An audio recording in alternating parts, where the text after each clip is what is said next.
is up, YouTube? It's been a hot second. I just been out of it, y'all, and we back in it, okay?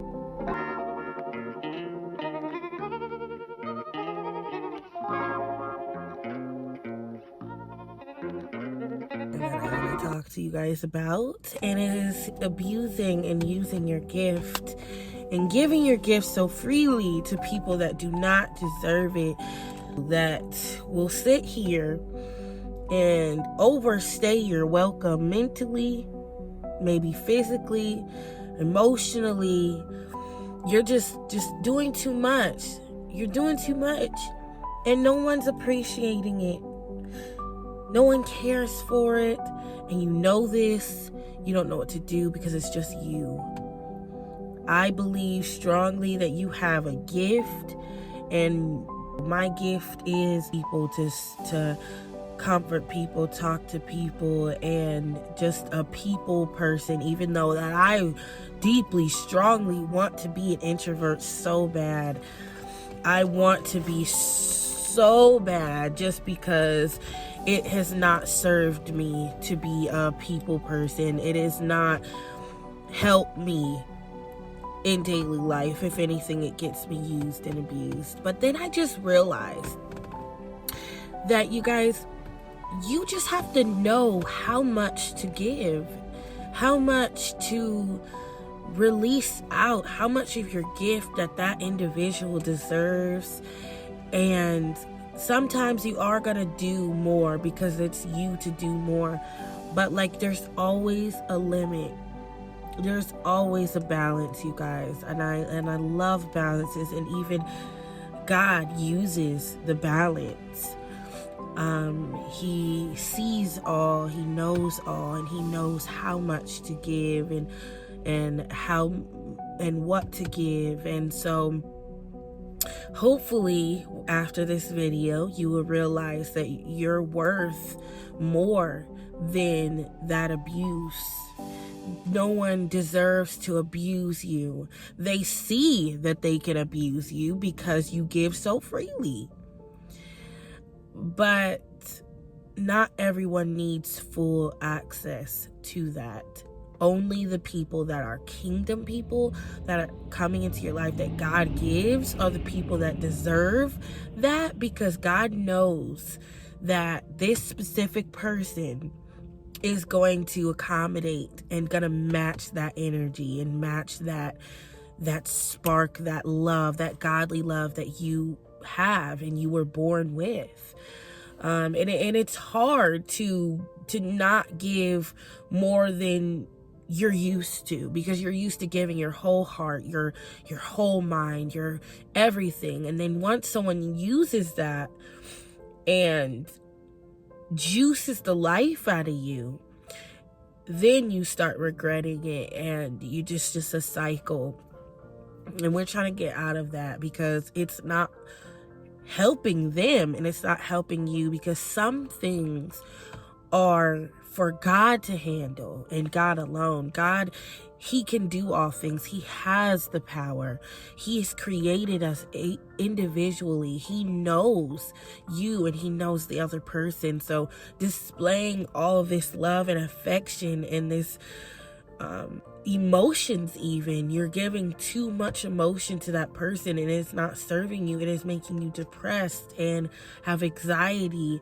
And like, God doesn't give us people that infect us, literally. And if you feel that someone's a parasite, you need to evaluate who they are and where they're placed in your life, and knowing that, or is this person a parasite? Is this person a true kingdom friend?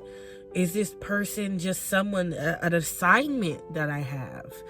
You know, there's people sometimes in your life, you connect with them and you're supposed to be assigned to help them in some way, but it doesn't mean that they're supposed to be someone you're in a relationship with, romantically even.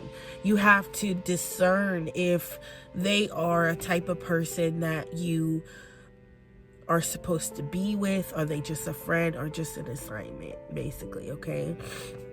And once you figure that out, it would be easier to deal with them, because then you know how much to give. You know what to give. You know what not to give. Hopefully, in the process of you learning yourself, once you put them in the right place, it kind of will just flow in that way. But for my people that's just like, well, I don't know what's too much. Okay. Me personally, I would do it's individual wise, like it measures by the individual, right? So, because there's even things that I'm not going to do that someone would do for me, and I'm just like, why? Well, I'm not doing that. I'm sorry, but that's a new me. Like, I used to be like, no one could ever top my personality, my generosity. No one could top it, right? But if they was to do something like your money, your time, and they ask you, hey, can I have $50? And you give it to them once, and then they're asking again and again and again, they automatically think that you are going to continuously give them this, and they didn't deserve it. Because are they helping you when you're down? Are they considering you when you need to pay up your bills, and they just keep asking? That's you, then they're using you, right? And even emotionally, they're coming to you when they're hurt or they're upset about something and they need a vent, but can you vent to them with no judgment, no feeling like they are just like, oh yeah, you just need to do this. Like, first of all, y'all, let me keep it a whole buck.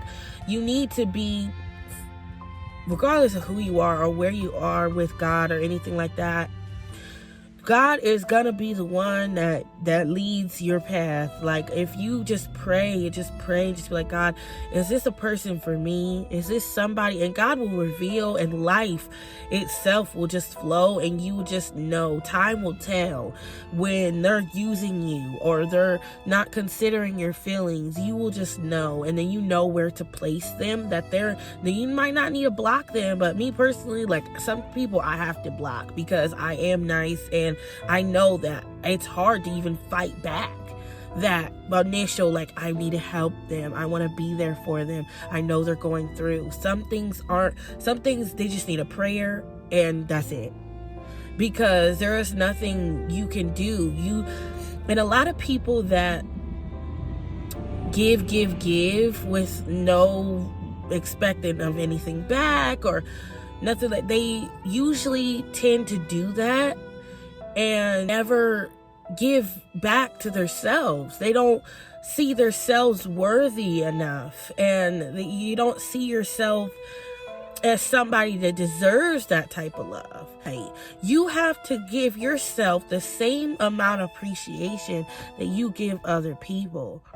So it's ultimately boils down to you realizing that you are worth something. You are worth love. You are worth consideration. You are worth all of these things. And you don't have to have somebody, a person of flesh and blood just like you, dictate or determine that worth.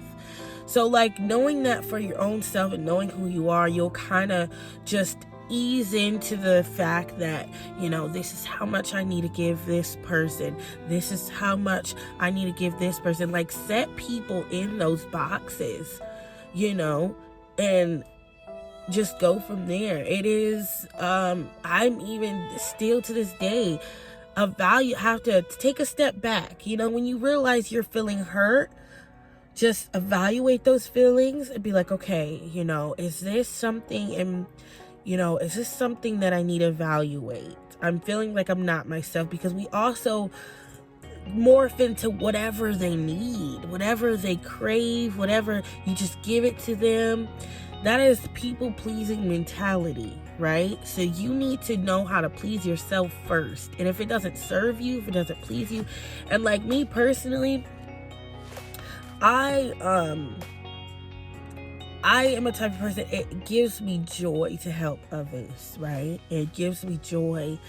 I believe that God designed me in a way to have that godly love, but I have to be wise with how I use it. God didn't say to just, oh yes, you have godly love, you have this gift, give it freely at the cost of yourself. It's just like, it's too much. So just when you're having these bonds and connections, just take a step back and say, okay, am I giving too much? I just gave them $50 and they're asking again. I don't think I should give this to them. Oh, they just asked for a ride yesterday. Now they're asking, can I give them a whole ride for 5 weeks? No, I don't think I'm going to do this. Am I too stressed out? Then you burn yourself out, love, because you're giving, and not receiving anything back. Because not only does God give us people that has the ability to turn it back into us, meaning everything we give out ends up coming back to us. Not only does God do that, but you don't feel overwhelmed with a person that God gives you. You just, when you take a step back, it makes you feel like, yes, like power, you know? You get your power, like at least I do. I get my power back. When someone's like, hey, can you do this for me? And I'm like, no, I'm busy. I already got a lot going on. Like, I'm not telling you to be selfish. But when you are like spread thin and you still need to read that Bible, you still need to do this, and they're telling you can hang out, even like that, like don't be so thirsty to grab attention that you're like, oh, there's gonna be other days you can spend with them. You can do those things other days. You have to be mentally like stable to deal with people, and it's frustrating to always hold back, but I guarantee you're gonna get more results, better results out of people, and people will start dropping, and you will see their true colors way before you get deeply invested and deeply in love. And like, you'll see that they're not for you. You will see that they're just using you. So just take a step back, evaluate everything. And for my overthinkers, just know that you can't control any outcomes. And like, that's why in my previous videos, I'll try to link it below, but my previous videos, I talked about like control. The need to control everything is so big. I think I'll do another one on that. Just the need to control all the outcomes, all the things that could possibly happen. You're just playing in your mind. No, focus on the thing that's happening now, and just know and trust that time will tell. That's one thing that really helped me. Time will tell. And then just try not to get so invested. It is hard when you're a people pleaser and you're thinking about, oh, I love this person, I'm gonna do anything. There's nothing more you can do to keep them to stay. You can't love them into a staying coma. You can't love them enough for them to stay. You can't love them enough to treat you the way you want to be treated. You have to demand that respect. You have to gain that respect by respecting yourself. And when I realized that, guys, it really made a world of difference for me. Because I was like, well, if I respect myself, they'll see that. And then they will respect me because of how I'm treating myself. Wow. Yes. There's no gift, time spent, love. You can't slap somebody in the face with love and expect them to stay or do right. You just can't. I wish, because I got hell of it. I got lots of it. But not everybody deserves that. Not everybody even wants that. Like, sometimes they can't even handle that because they've never had it before, and that's their problem. But we not gonna stuff it down your throat. You feel me? So categorize these people. Realize what you are overdoing. And not only they will respect you, but you'll get hell of a lot better results. And probably more people, more kingdom people, more people that will stay and be loyal because you are in your zone. You are in your zone. Hear me, this is your zone. So people are coming into your atmosphere. So you're at your true self. So you don't even have to be no one else or pretend to be something you're not. You could just be you. And those people will be attracted to that. So you got to be careful. But kingdom people, they'll be attracted to that because they're the same way. And at this point, we surrounded by love. We surrounded by prayer groups, atmospheres where we don't gotta be high and drunk to love on each other and have fun and have vent to each other, and we're all considerate for each other, and we're not beating each other down and making it funny. And then you can just enjoy time. We're making money together. We're making connections. We're doing big things because we're all on the same track. That is better than being in an atmosphere you don't like and then it's draining the life out of you. So, with that being said, takeaways from this would be time will tell. Takeaways from this would be categorize, put people in their places. Takeaways from this would be your gift is not to be abused or overused. Take control of your gift and know how to use it. Okay? I love you. I love you guys. And until next time, y'all be blessed. Y'all be incredible. Y'all be great. Okay? See you later.